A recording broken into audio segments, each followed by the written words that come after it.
Hello, welcome everyone to this live session today. Today we are going to learn about Python and PyTorch on AWS, and we have our speaker Suman Devnath. Let's bring him in. Hey Suman. Hey, hi Karthik. Hello everyone. Good evening. Yeah. So why don't you give a brief introduction about you and the topic you are going to take today? Yeah, sure. So my name is Suman, and I'm based out of Bangalore, and I work for AWS with the developer relations team, and I mostly focus on data analytics and machine learning and storage. And prior to AWS, I've worked mostly around storage engineering and tool development for various other companies. And today we are going to talk about PyTorch. We'll touch base on the basics of PyTorch. If you're new to PyTorch, maybe you will get some intuition about what this package is and what we can do with this, especially in the deep learning field.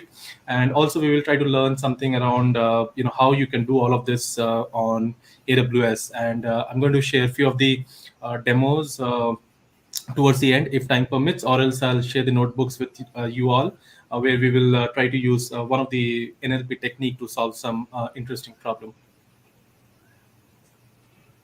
Okay, sounds good, Suman. So let's get started.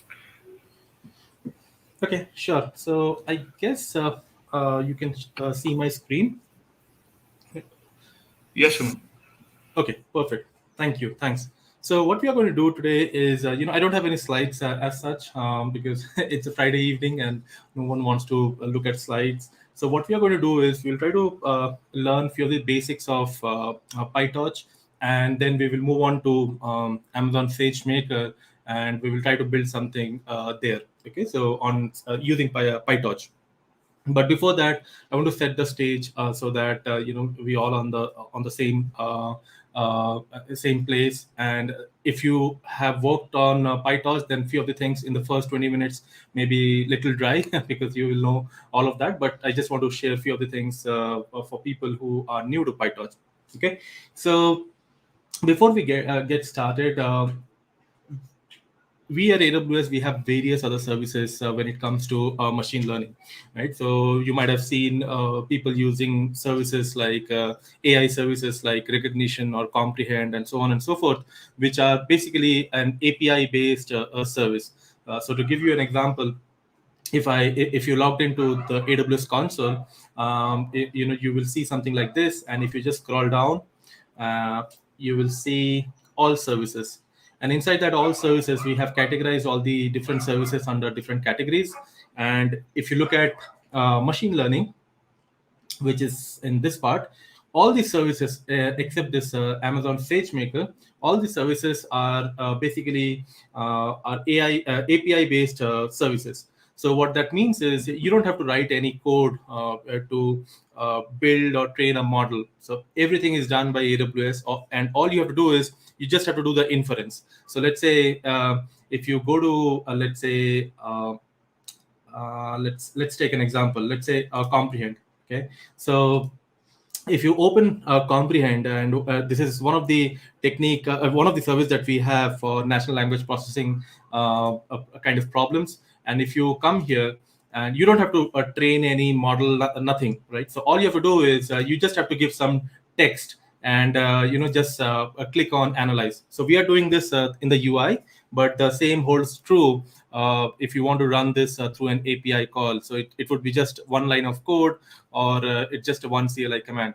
So if you look at it, it has already automatically detected the entities. Like there is a name here, there is a number, there is some quantity, and all of that. Even you can come to sentiment, and you can figure out what is the overall sentiment of this whole text, and it will give you the sentiment in the form of, let's say, whether it's a neutral sentiment or the positive sentiment or negative sentiment, and so on and so forth. So these are these are the services that any software developer can use who are not from machine learning or deep learning or data science background. So they are purely a software developer, and what they intend to do is they want to make use of machine learning into their application without learning going through that learning curve, right? So that's about all the AI based services that we have. We just took an example of Comprehend, but similarly we have different services like Lex, Poly, and so on and so forth. Now, today we are going to talk about Sagemaker at the later part. But what Sagemaker does is, it gives you a platform where you can build, train, and deploy your machine learning models, okay, without having to worry about scale and infrastructure and all of that, right? So, but this is the place where you will get most of the juice of the cloud computing, okay? And we are going to see that in action in the later part, in today's session. So if you click on SageMaker, so let me just click on SageMaker. What we will see is in the left hand side, we have lots of different entities like a notebook, processing, training, inference, and all of that. And we are going to see a few of them today. But to get started, I want to show you this notebook because this is the first thing that you will do as a Python developer, when working with data science or machine learning. So as you might know, what is the notebook? You guys know much better than me. I'm very sure about that. So notebook is just a Jupyter notebook instance that runs on AWS. Okay, so the way that you can create a Jupyter notebook instance here is by clicking on create notebook instance. Okay, and I'm going to tell you what is the advantage of using a notebook on AWS with respect to in your laptop or any virtual machine. So I already have created a Jupyter notebook instance, but I just want to walk you through how you can create that. So you can give some name, let's say my notebook uh, one. Okay, so maybe this is one of your instance where you want to create a Jupyter notebook. And here you can define the type of instance. So we have different types of instances, basically virtual machines. So you can pick the type of virtual machine that you want, and all of these have different number of CPUs, memory, GPU, and all of that. So you can pick whatever you want. And then there is some IAM policy that you need to attach. So why we need this? Because this notebook will be on the cloud, and it needs some access to access few of the resources, right? So let's say you want to have your data training data in S3 bucket, which is our object based storage. So this notebook need to have that access to that that S3 bucket. So this is the place where you can give your IAM role. So you can create one, or it will automatically create one for you. Okay, so the basic execution role contains few of the access, like to write logs in the CloudWatch and so on and so forth. But you can add as and when you add more services, you use more services within your notebook, you can add the permissions here. Okay, so just like we will see later on from the notebook, if you use recognition API, then you have to make sure that this notebook have an access to the recognition service. And then you just simply click on create a notebook instance. Okay, just like that. So this is as simple as as it looks, right? So this is now in pending state. So by the time, let's say in next five minutes or so, it will spin up an instance, and what it will do is it will configure all different frameworks for you in the Jupyter notebook instance, and we are going to see that now. So this is the beauty of using Jupyter Notebook in the cloud. And since I just wanted to walk you through the process of creating a notebook, but now what we are going to do is we are going to jump into one of these instances. So as you can see, I have multiple Jupyter Notebook instances, and the first one that I want to go to is this one, UOH. Okay, and I've already opened this, so I can click on this Open Jupyter, and we will come to this page. Okay, this is the home directory. I have a couple of folders inside that, but if you're doing it for the first time, you will see nothing here. So now if you click on a new, you will see all these different kernels, right? So this is very different with respect to using a Jupyter notebook in your laptop or desktop, right? And you don't have to worry about the version, packaging, packages, and patches and all of that. Everything is managed by AWS. So you can create an instance and get started with any kernel of your choice, right? So today we are going to use PyTorch, but let's say you want to do something with MXNet, you can just click on MXNet and create the notebook. And as always, if you want to install a particular binary, you can open the terminal here and you can install it using pip or whatever is the package manager that you are using. And before I jump into the PyTorch section, one last thing I want to share is this interesting tab that you can see here, which says Sagemaker examples. And if you click here, you will see a lot of different notebooks. And we are going to look into Sagemaker, how you can train a model in Sagemaker. Although this is not a session on Sagemaker, but I'll just give you a flavor of what it is. And maybe in future we can have one more session on Sagemaker. But I'm going to share you one video link, on later on, which talks about SageMaker and one of the problem that we are going to solve today at a high level. In that session, we have covered that in pretty much detail. Okay, so I'll share that link later on. So here you can preview these notebooks, and if you like it, then you can click on use.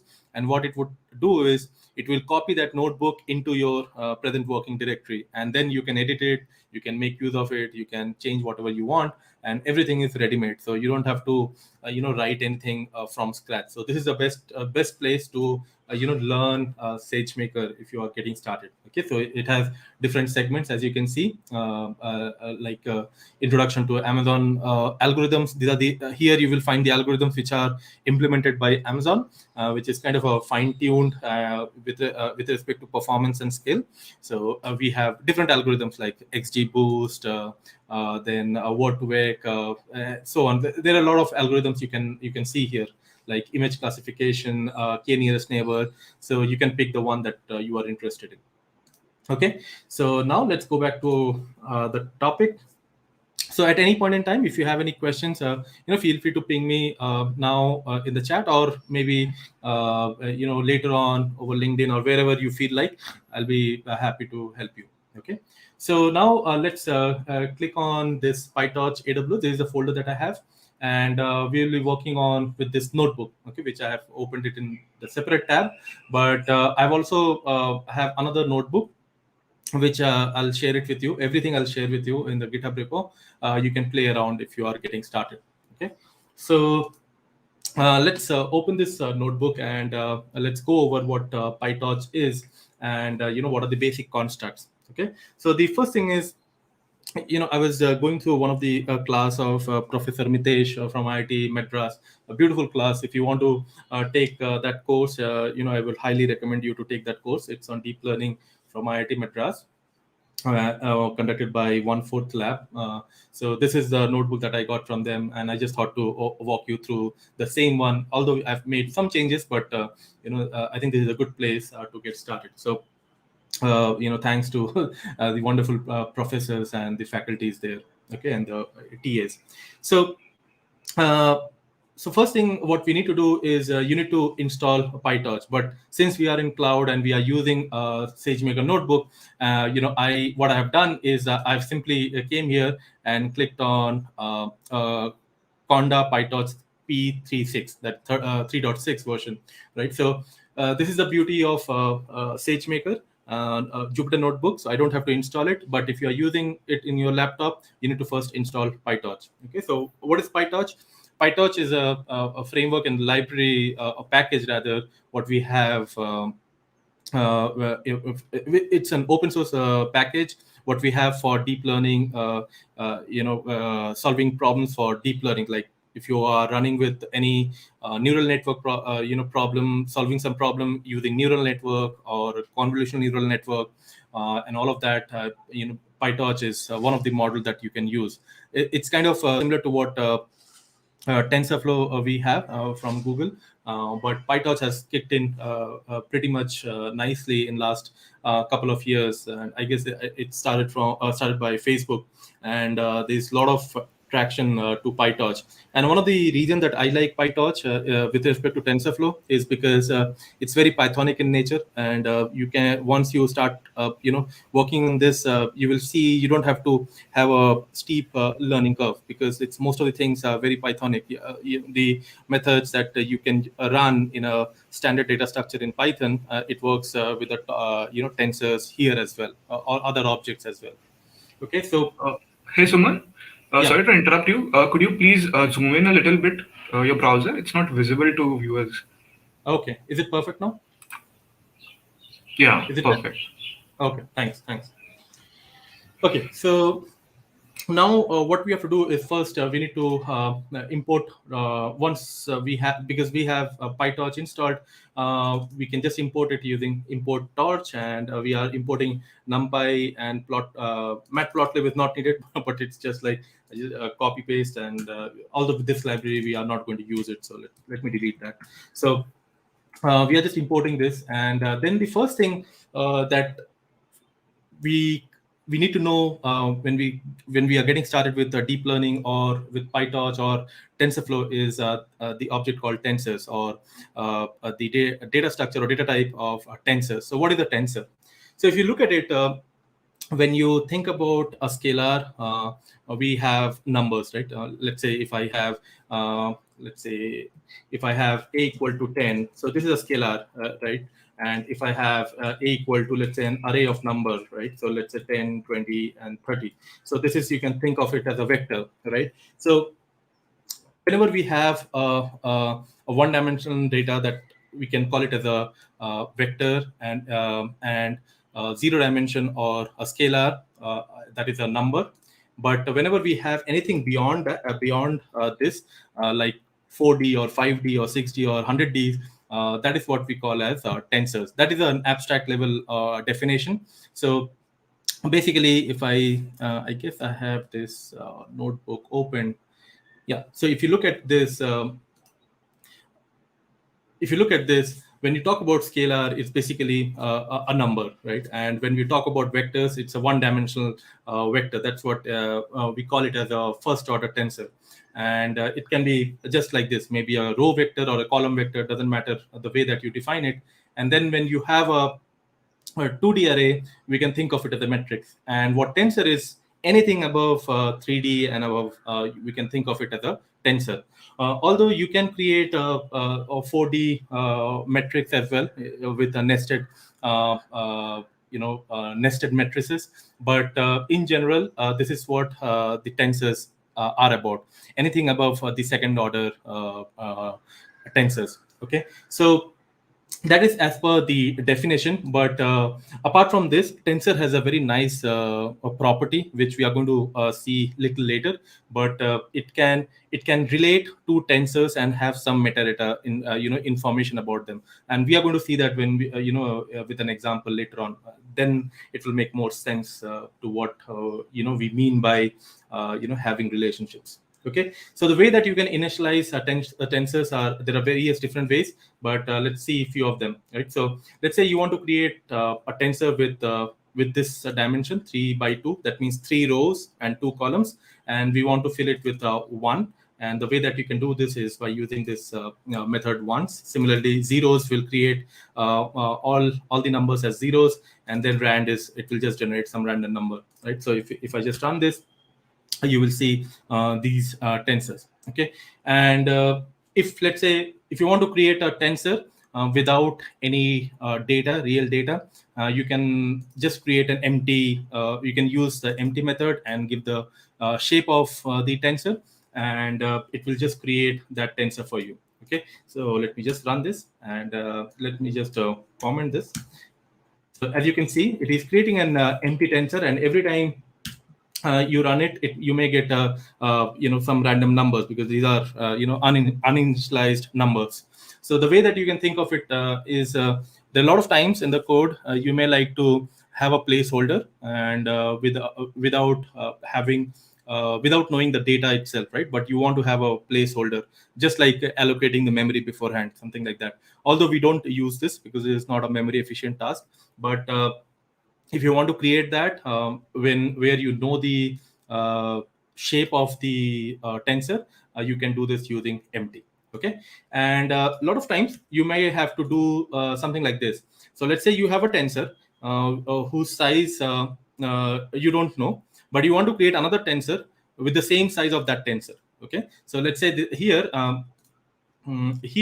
the tensor is known, x is known to you. Okay, x is known, and I don't know the dimension of that, but I want to create another tensor called y, but whose shape should be same as x. Okay, so this is how you can create.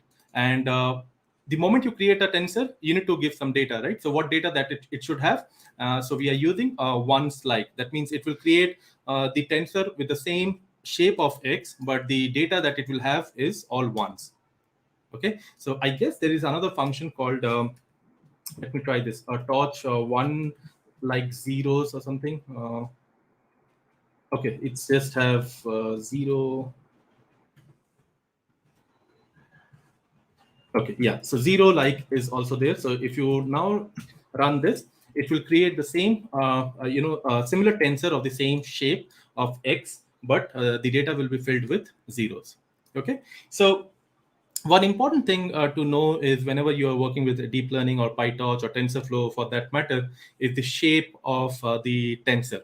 Okay, it's very confusing. At times, I also get confused. So always remember to print the shape to know what is going on. So let's say if you just see this tensor, right? So its shape is, let's say, let's print the shape.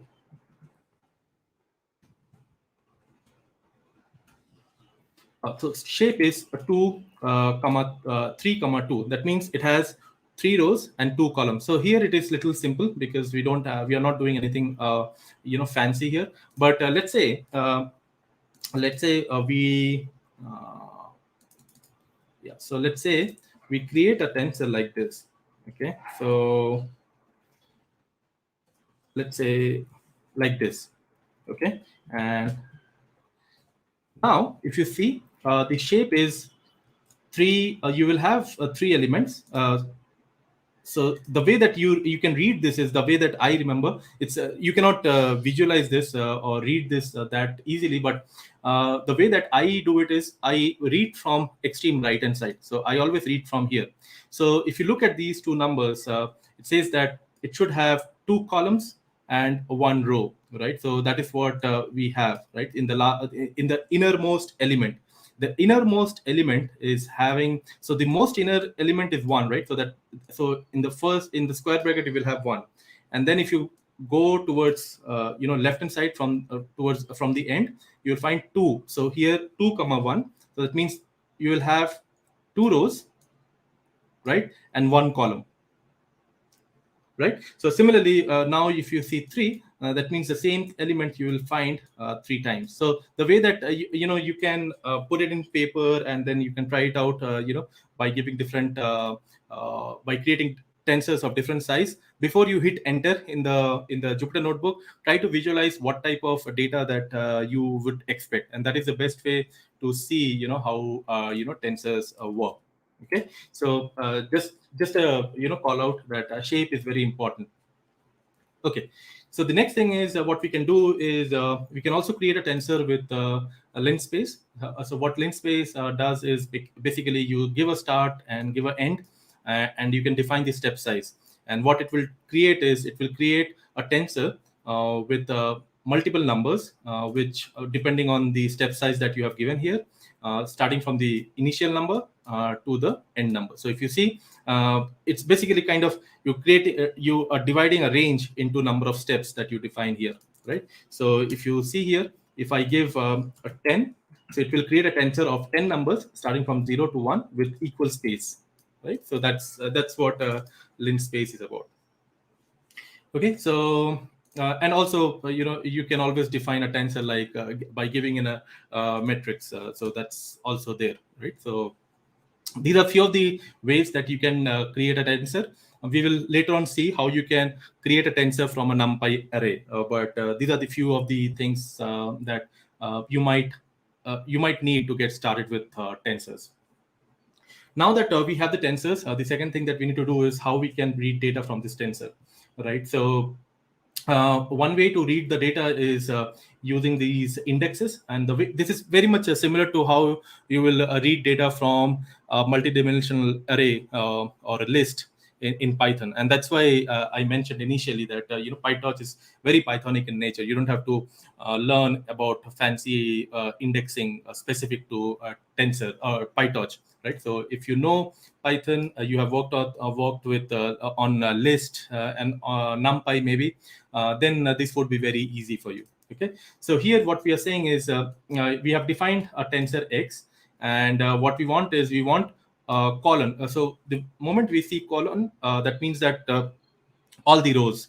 Okay, and the second one is defines which column. Okay, so we want the first column and all the rows. Similarly here we want only the zeroth row, that is the first row, because all of these starts with index 0, right? And all the columns. So now if I just print it here, you can see that this line, all the rows and first column, that means 2 4 6, and that is what we are getting here, right? And here we are saying zeroth row, that means this row, and we are saying both the columns, that means 1 and 2 both. So that's why the output is this, right? So you can do some indexing or fetching data like this. One important thing to note is when you define when you try to read a particular data from a tensor. So let's say if you want to do something like this, so let's say the data is this, right? And let's say you want to pick this number, right? So the way, what is the index of this? This is the first row and first column, right? Because the index starts with 0. So we can always do like this. But when you do like this, uh, the data that you get is in the form of tensor. So if you see the type of this, it is in the class of tensor. So you cannot use it in few of the cases where you expect this to be an integer or a float, right? So the way to extract that data from the tensor is by using this function method called item. Okay, so what it will give you is it will just take that data out of the tensor. And now if you see the type of this, let's say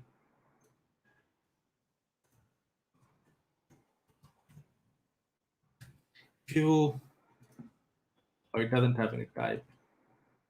Okay, so let's try this out.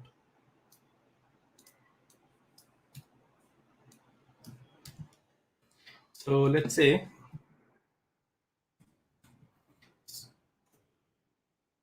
so what is AA? AA is 4, and now we can say, oh, I guess I have used as a method, sorry. So it's an int type. In fact, we can do this as well. Right, it's an int type. So we can extract the data from the tensor using this item method.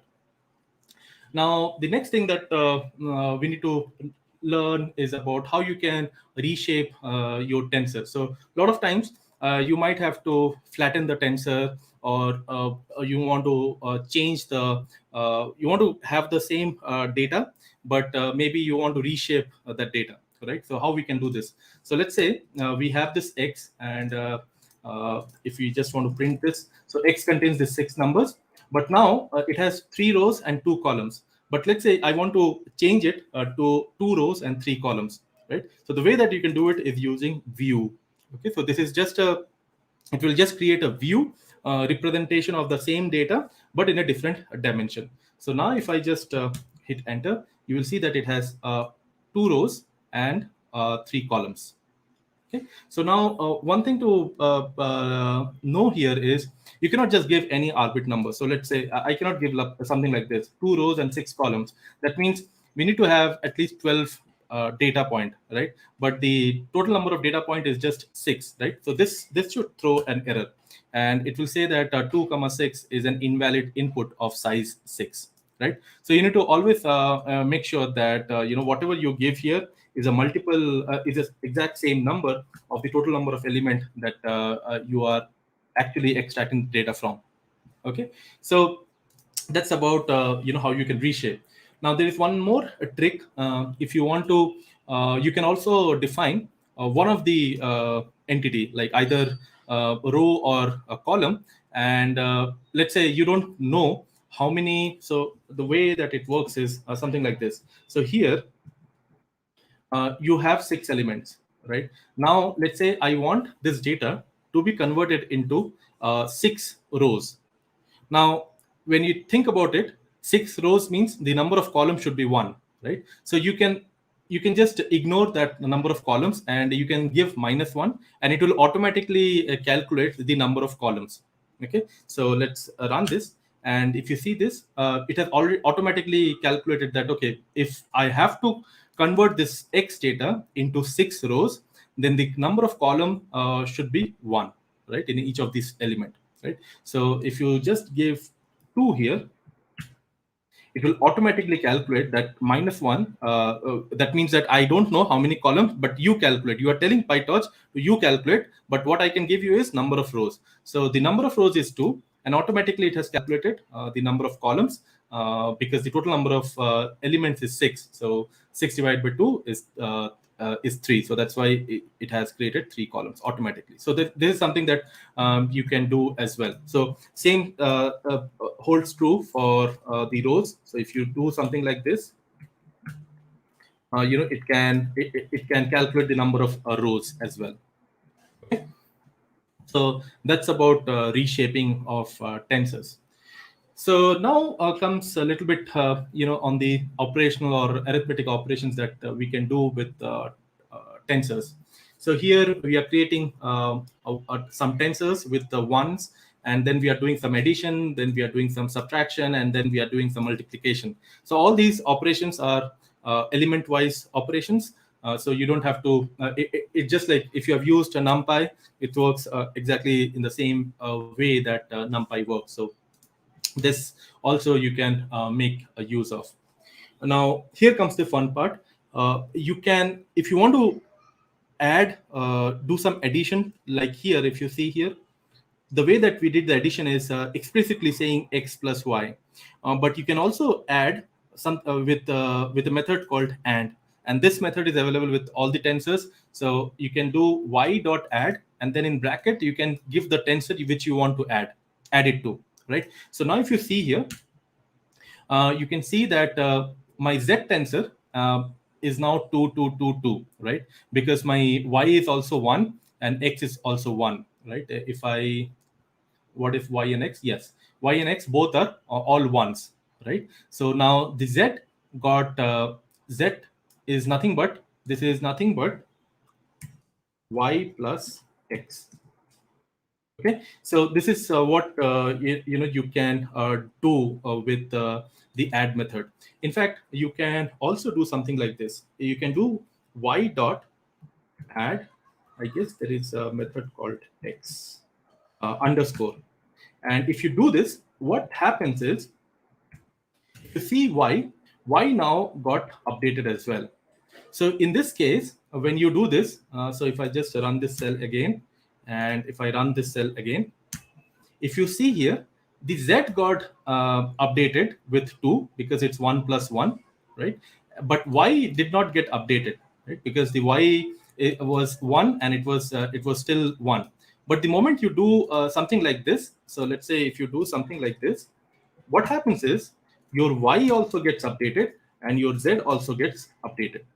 Okay, so if you want to update the data itself, you can use add underscore, and you can also save the data in a separate variable. But if you want to make use of the existing variable, you can use underscore. Okay, that is something to keep in mind. Okay, so now the next thing that we can look for is what is the difference or how we can make use of NumPy and PyTorch. So we will see now the performance part of it, but we will also look into how you can create a tensor from a NumPy array. So to create a NumPy array, we can, as we can see, the NumPy array is of class NumPy ND array, right? This is the data type, but now if you look at it, let me just run this, right? It's just a NumPy array that we have created, but here we are creating a NumPy array of 5 numbers, and all are randomly initiated numbers, and this is all coming from a standard normal distribution. That means the mean is 0 and variance is 1. And if you look at all these numbers here, this is the NumPy array. And the way that I can create a tensor using a NumPy array is using the from NumPy method. okay, or sorry, from NumPy function. So what you can do is you can say torch dot from NumPy and give the NumPy array. It will create a torch object. Okay, so now if you run this, you will see this as a NumPy array, but this got created as a tensor of a type float 64. Okay, so you can also define the d type while initiating a tensor, but by default it will become a float 64. So now what you can do is you can also add something to that NumPy array, right? And this is where things get little tricky. So if you see here, I have created this torch object using, this is a torch object, right? This is a tensor created from a NumPy array, right? And now what we are going to do is we are going to modify this NumPy array. Okay, so and the NumPy array is variable a, right? So what we are going to do is we are adding 1 to this NumPy array, and we want to send the output to a itself, right? So the a is this, right? Now what we are doing is we are going to add 1 to this. So then we will print a, as well as we will print this torch object which we have created here, right? And let's see what happens. And if you look at it, it added 1 to this tensor, this NumPy array, which is very obvious because we are doing this addition here. But it has also updated the torch object, okay, which is not a good thing. All right. So one way to this is just like in Python we have copy and deep copy, right? So if you want to copy the whole data into a different object altogether, not just a pointers, then you can do something like torch dot clone, and then you can give uh, some array. So here I'm giving this, and let's say if I give now, if you see here, AA is an torch object, right? And A is a NumPy array. So now if you do any addition to this NumPy array, let's say if I add one more, let's say not one, let's say add 10 to this array. Okay, so now all got updated, right? So if you now print A, you'll see all this data got updated. It has added 10 to A.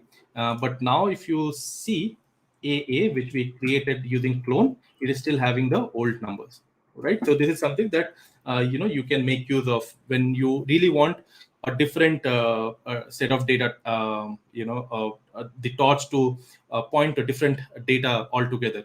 But not always you would need that, because most of the time you want to do some computation using a tensor of the same object which we get from a NumPy array, and you don't want to waste your memory to create a exact copy of the same data into a tensor, because that NumPy data you will never use it anyway, right? So use it, this clone, use it whenever you need it, but always remember that if you are creating a tensor using from NumPy, and if you change the NumPy array itself, it will affect the tensor as well. Okay, so now you can see the performance impact of using a tensor with respect to a NumPy array. So here we are just creating some random numbers and doing a matrix multiplication of these two tensors, and if you can see, it takes roughly around 31 milliseconds. And the same operation using NumPy takes roughly around 1.5 minutes, right? So it's quite efficient, and that's why it's always recommended that to use a NumPy, a torch tensor wherever you have it. Now, another important thing with tensor is you can make use of GPUs. Okay, so there are a lot of systems which has GPUs. NumPy arrays, you cannot run it on GPUs, but if you have a GPU system, then you can make use of tensors. So remember that sometime back I mentioned that you can create a Jupyter Notebook instance where you can define the type of instance, and few instances comes with GPU. So if you have created an instance with GPU, you should be able to use this CUDA support, which we have from PyTorch, as well as we have this support in TensorFlow, which comes from NVIDIA, right? So because if you have any NVIDIA GPU in your system, you can use this framework called CUDA, which has the support in the Torch library to access those GPUs. Okay, so one way to see this, if you have, if you want to know how many GPUs you have in your system, you can run this torch.cuda device count, and it will give you the number of GPUs. In fact, you can even test whether your system has GPU or not. And the way that you can test it is using, let's say, torch CUDA is available. Okay, so if it is available, then you can make use of it. The way in a professional code, you might see that people will have something like this.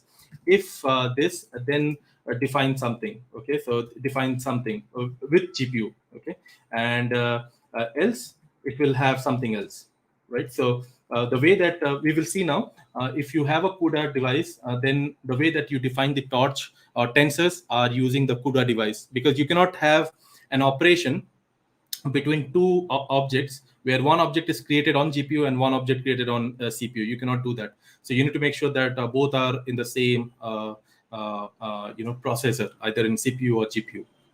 Okay, so that's why you might see, if you read any deep learning model creation or training code, you might see some condition like this. Okay, so that's about the GPU.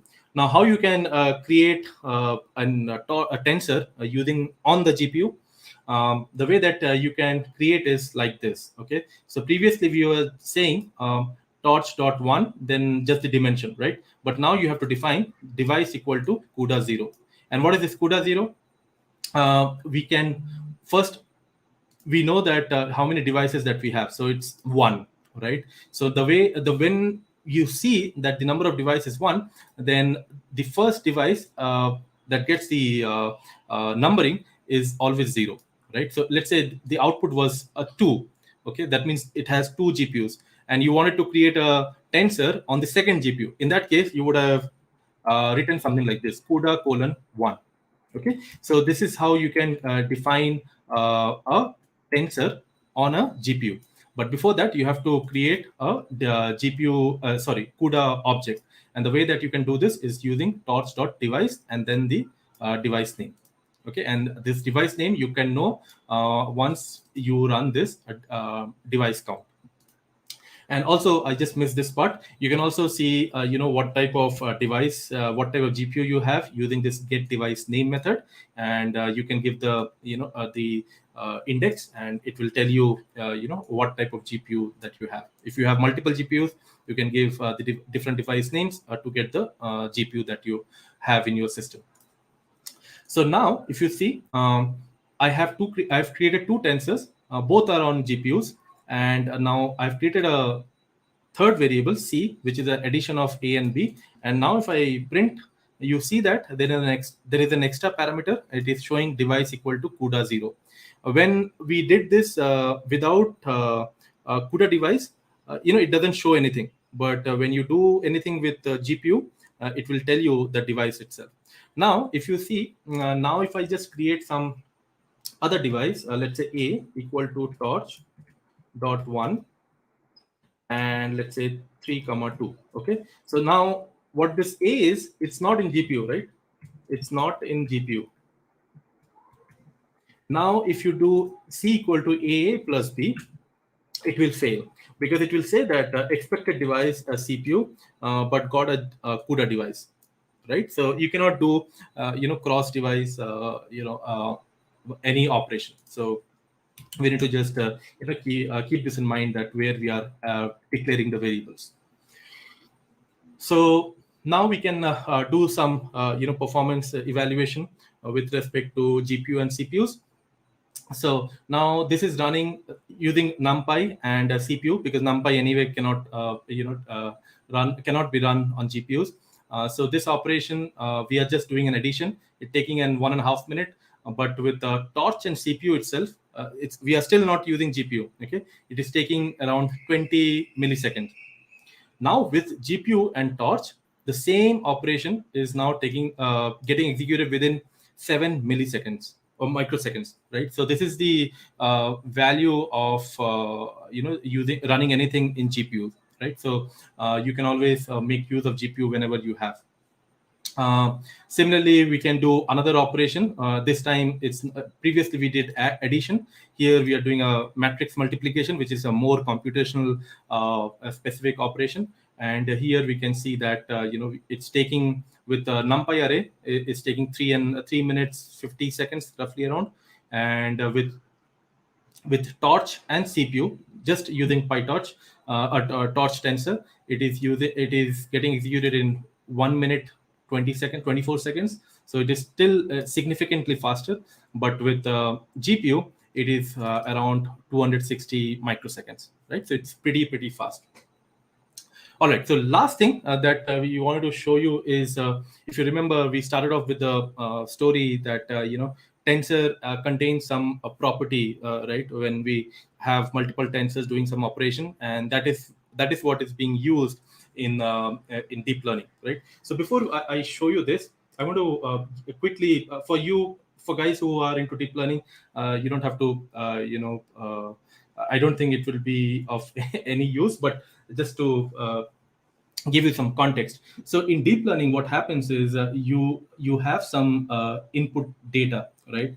And then all these data uh, goes to some goes through some operations in the neural network, right? So here we are talking about some neural network, right? So in this case, we just have this hidden layer, right? And after that, maybe we will have some output, right? Something like that. So it's not exactly correct, but all I wanted to show you is this is your input, and this is your hidden layer, and this is your output, right? So what we want to do is always in deep learning is we want to predict, right? So we were given some input data, right? And we want to make sure that output is as accurate as possible, right? So let's say to give you an example, let's say you have y equal to 3x plus let's say 2. Okay, and now if you this is just a equation of a straight line, right? So now if you just put this and create some data point with this. So let's say when x and this y, right? So when x is 1, the y should be 5. So when x is 2, it should be 8. Then when x is 3, it should be 11, and so on, right?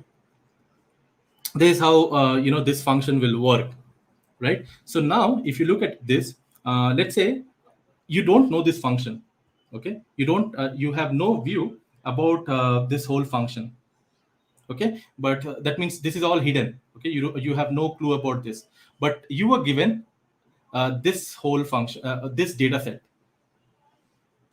Okay, you were given this data set. When x is 1, y is 5. When x is 2, y is 8, and so on and so forth. This is the input data, and the output data is given to you, right? So in this case, you can think of it that you need to predict after the training of the whole model, you need to predict something like let's say w and b, and this w is actually 3 and this b is actually 2, right? This is something that we expect, right? Because this is what the w is, and this is what this b is, right? This is what we expect the model to give as output, right? The final output.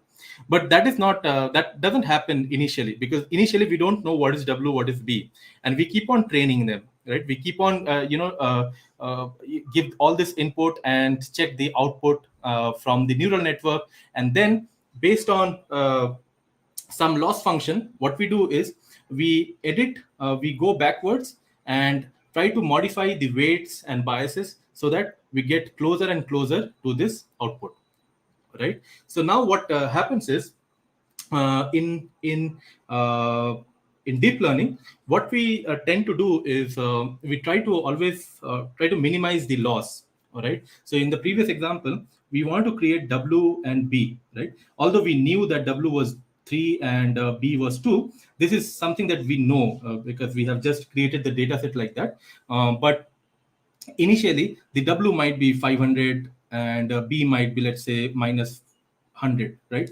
So now from here, we need to go to this point, right? How we can do that? So the way that we do this is using some loss functions, some optimization, and so on. I mean, if you're new to deep learning, you can I can share some resource where you can find more details. But the idea is, let's say you have a function like this, and you are here, and let's say this is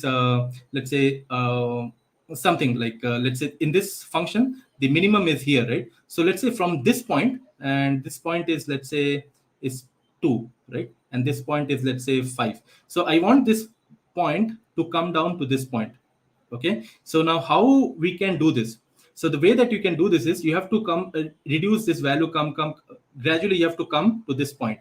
And the way that in mathematically, but if you want to find minima or maxima, the way that you can do this is using differentiation, right?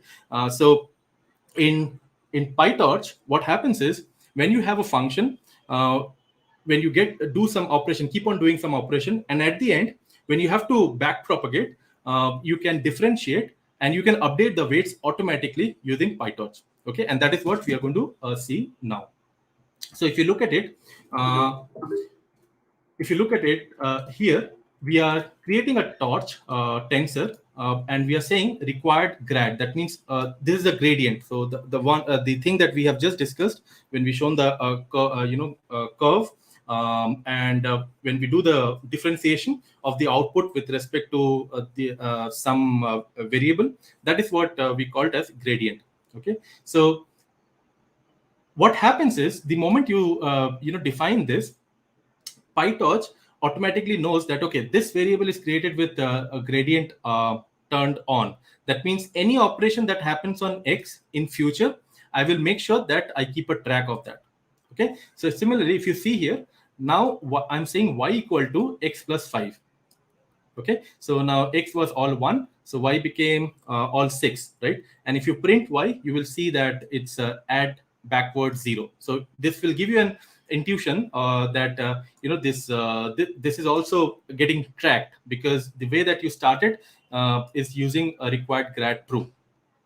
Now again, I'm doing another operation, right? Z equal to y square plus 1, right? So now if what we are doing here is this. We are first doing x equal to x equal to 1. The second step is y equal to x plus 5. Okay, and then z equal to x square plus 1, right? We are doing 3 operations, and we started from here, right? So now at this point, if you see here, at this point, what we are doing t, which is a summation of z. That means this will be some scalar number, right? Some scalar number. So now at this point, if you do t dot backward, so nothing happens actually. If you do t dot backward, nothing happens.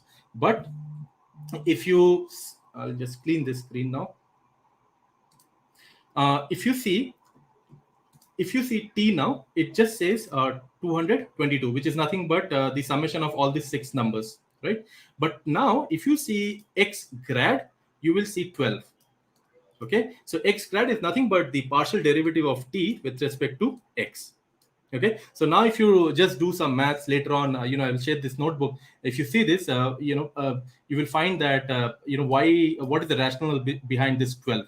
Okay, because it has automatically calculated the gradient, and it has updated the grade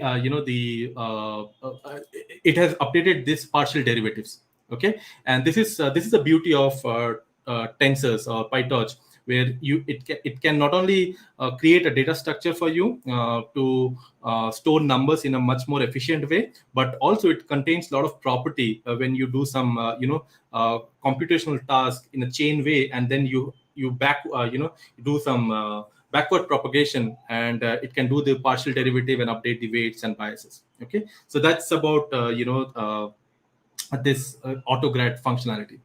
So now this is the same example that we took let's say you have y equal to 3x minus 2. So this is the function. This is the actual function. Okay, so this is just let's say function. Okay, which is nothing but in the form of mx plus c. Okay, and we are just randomly initializing some x numbers. Okay, x is a variable with 20 numbers, and now let's say I want to predict this 3 and 2. How we can do that?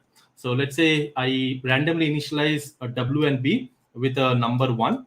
Okay, so you can, so here I have just initialized this with 1, but you can always randomly initialize, and that is what we do in deep learning. We always randomly initialize the weights and biases initially, right? And then we are predicting, that's why we call it as y hat, as w comma x plus b, right? And then we are calculating the loss, and here loss is nothing but a square error. Okay, it's not even a mean square error, just a square error, right? So now if I just run this, if you see, the loss is almost 200. It's pretty high, right? But the moment I do loss dot backward, it automatically updates the weights. So now if you see, not updates the weight, it automatically calculates the gradient. So now if you see the W grad and B grad, it automatically gives you the partial derivative of W with of this loss with respect to W and X. Okay. So now if you see, uh, the W grad is minus 51, right? And if you look at it, it's actually correct. The reason being, I have initialized W with 1, but actual W is 3, right? The W that I am imagining that I should get, it's 3. That means it's I have to go up. I need to increase the value of W, right? And that's why the gradient is negative, right? Similarly, the bias is 1, whereas the actual bias should be minus 2. That means B is quite high, which I initialized. So I should go down. So since I need to go down, my B grad is quite high. So it's just the opposite. Okay. If W need to go up, like if I have to increase the W, that means from 1 I need to go to 3. The partial derivative will be always in the negative side, and just the other way around if you want to go down. So here from 1 I need to go to minus 2. That means I need to go down, and that's why the partial derivative is in the positive side. Okay, so that's about how you can make use of tensor to do backward propagation. And now if I just have, because this is not the right number, right? I want this to be 3 and 2. So what you have to do is you have to iterate through multiple loops, right? And keep on updating this W and B to get to the optimal value. And that's what we are doing here. We are just creating a for loop, and we are creating this y hat and loss, and then we are doing a back propagation, and then we update this weights. Okay, and when we update this weights, we say torch no grad. Why we say no grad? The reason we say no grad is because now we are saying that, okay, we have already calculated the partial derivatives, and now we are going to update the new weights and new biases, right? That means a new W and new B. So at this point, I tell PyTorch that now you don't have to track that, okay? Because that tracking task I did only to calculate this partial derivative. Once this is done, I don't want you to calculate. So that's why we say torch no grad. If you don't say this, everything will messed up. Okay, and you update this weights and matrices, and then you initialize this to 0, the gradients at 0, and then you again iterate through this loop. So now if you run this, you will see that we start with 1 and 1, and gradually 1 increases to 2, 2.9, and almost it coming to 3, right? And if you see the value of B, it starts with 1, and it roughly comes to minus 1.9, which is kind of 2, right? So this is a very simple example, just to show you an intuition of what we can do with PyTorch. Okay, so I guess I've already eaten up 1 hour on this, but just 10 minutes. I'll just show you one thing, and then I'll leave you for the rest of the evening. Okay, so now we have learned a little bit about PyTorch, because I just want to give you a feel of this package. We can go deep dive. I can share you resources and all of that. But One thing that I want you to tell you about, AWS, how you can make use of PyTorch on SageMaker. Okay, so to do that, I'll just use a whiteboard, which I guess it will be much more easy. So in a production, if you want to do any problem, solve any problem in a real world, uh, what you generally do is you will create an instance, right? I'm not talking about Jupyter Notebook now. Okay, now we are talking about real production systems. Okay, so generally, what you will do is you will create some virtual machine, right? And you will install PyTorch or all these modules, whatever you want, right?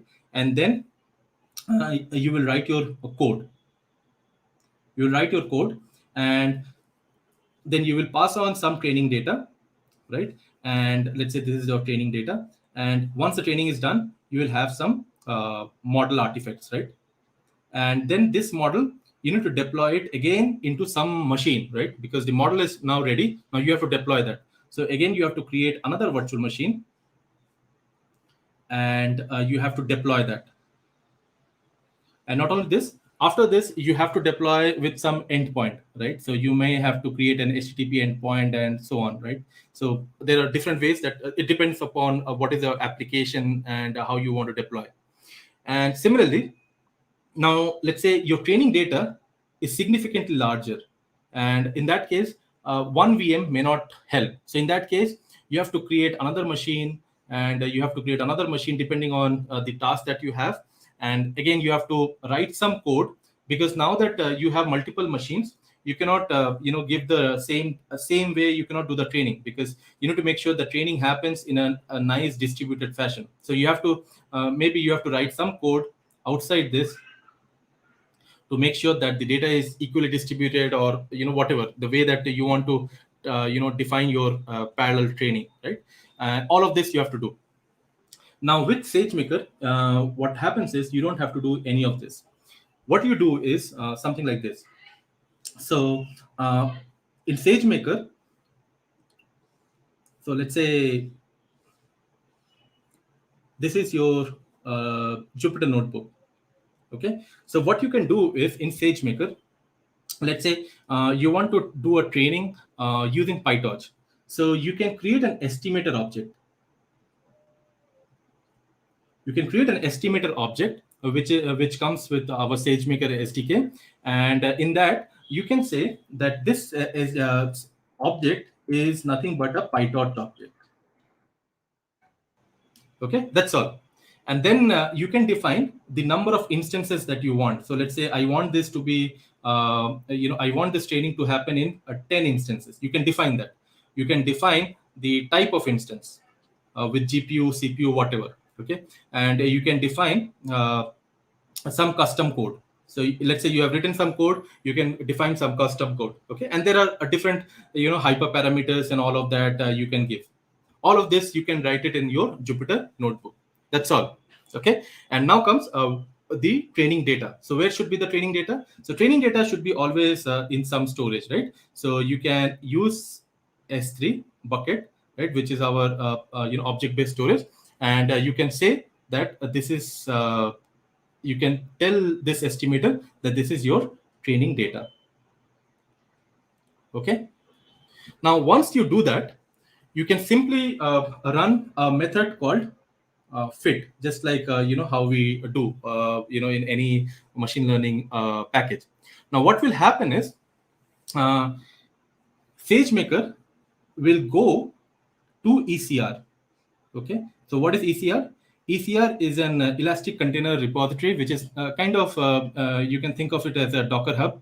And what it will do is, since it will say that okay, you are trying to create a training instance of PyTorch, so I will get you one image which is of PyTorch. Okay, and then it will take that image. Okay, and it will create a container for you. This is a container. It will create a container for you, and it will take all of these inputs, whatever you have given, right? Whatever you have given the input here, it will give all of this to this container.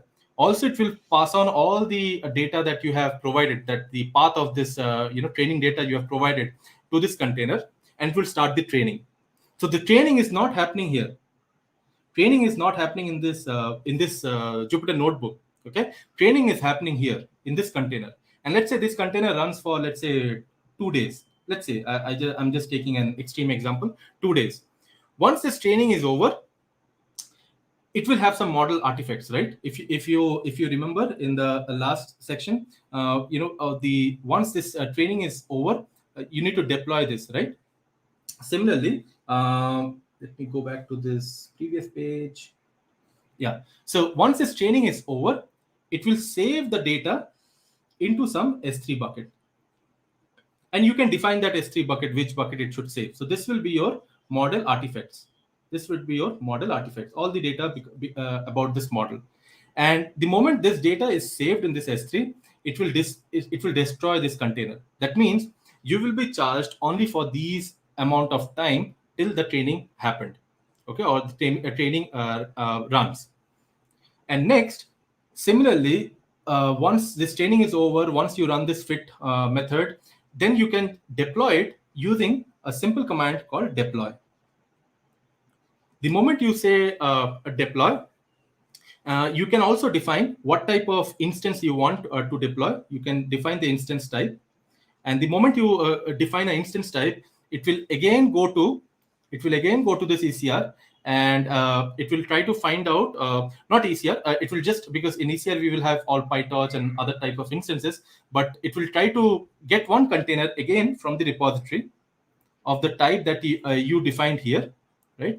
And it will create a container for you, right? This is for deployment. Okay, and all the model artifacts will come from this S3 bucket. Okay, and now you will also get an HTTP endpoint, and this you can directly use in your application. So all of this is done by Sagemaker automatically. Everything is done by Sagemaker from this particular notebook. You don't have to define, you don't have to worry about the type of instances, you don't have to worry about the number of instances. Let's say tomorrow you want to do the training with 100 instance, you just edit this estimator with 100, and it will automatically distribute the data across 100 instances. Okay, so you don't have to worry about all of this. So now if I just go back, because we don't have time, just 5 minutes, I'll just wrap this up. But I want to show you one quick example of this. See, this is the notebook that I have, where I'm using BERT, which is one of the networking model that we have for NLP based tasks, which is based on transformer, as you might have know or learned. But this is about a disaster tweet prediction. That means, given a tweet, it will predict whether the tweet is contains any disaster information or not. Right. So, for example, if a tweet says that I see an accident at MG Road, so that tweet would be a disastrous tweet, right? And any tweet, something like, let's say, if I say I met Karthik by accident, so although I have an accident word in that sentence, but this is not a disastrous tweet. And this kind of use case is pretty much important in today's world, where we can make some model which can predict a disastrous tweet, and it can inform the right authority, let's say police station, nearby police station, or hospital, and so on. So I'll not go through the whole notebook. I will share a session which I just delivered a couple of weeks back, I guess last month, about transformer deep dive and this particular demo. I will share this link. You can go over that. But all I wanted to show you is this PyTorch estimator object. Okay, so I will just scroll down. And I'll just, and this is exactly what we have discussed a while back. Okay, there's much a clean way to summarize this, but you can go over this notebook later on. But I just want to show you the estimator object. Yeah. So if you see here, what we are doing is we are creating an estimator object called, and here we have PyTorch. But let's say your code is not about PyTorch; it's just a general code. You can use the estimator object, right? So, but here we are using PyTorch, which is nothing but the PyTorch object from Sagemaker, and you can define the entry point. That means this is the custom code that we have. right? So as I was telling you, we can always run custom code, right? So you can define this custom code, you can define where is that source code available, and then you can define the version of the PyTorch, the version of the version of PyTorch, and also the instance count, right? So this is the instance count that you want your training to be done, right? So let's say if you want the training to happen in 10 systems, you can define as a 10. Okay, so whatever you want, and then you define the instance type. So if you want an instance with GPU, CPU, whatever, you can define it here. And then of course you can define the hyperparameters depending on the uh, algorithm that you are using. So here I'm in this training code, I have written the code for a BERT model. So in that I know that these are the hyperparameters that I need to pass, so I'm just passing it. So once this is done, you can just run fit estimator.fit, because this is the estimator object. I'm just doing fit. So now the training is not happening in this notebook, right? The training is happening in this container, which SageMaker is going to create. And now when we do fit, we need to give the training input data and test data, right? And these are nothing but the S3 locations which I've defined beforehand, right? So if you now scroll down, this training will it will happen, and it will give you a lot of verbose information. And if you just scroll down, you will see that this training happened for roughly around 10 minutes, and the billable amount is also for 10 minutes, right? So and you just paid for your training. You have not purchased or created a virtual machine which containing GPU, for which you have to always pay the bill, right? Even if you are not using it. So with SageMaker, it's not like that. And once this is done, you can deploy it. So for deployment, again, you just call estimator.deploy, and you can define the type of number of instances and the type of instance. That's all. And once this is done, you will get an endpoint, right? So this saved in predictor variable. Now, if you come down, you will see that we can call predictor dot predict, and we can find give some sentences. Like these are the some sample sentences. If I just run, uh, and if you just see, it can predict whether a sentence has a disaster or not a disaster, right? So I've just created this dictionary so that it doesn't print 0 and 1. Okay, and if you now come to the SageMaker UI, and if you come to this inference and come to endpoint, you will see all those endpoints here, what it creates in the backend, right? So you can just come here and click on this, and you will find this HTTP endpoint, right? And this you don't have to do anything about this. Okay, so everything is done by SageMaker, and now you can use this endpoint into your application. It can be a web application or whatever, but everything is taken care by SageMaker. So I know this last part about SageMaker is little, I ran through a lot of things in a hurry, but I just want to give you some intuition, and I'll share you this link. Let me just share it right away in the comments, maybe.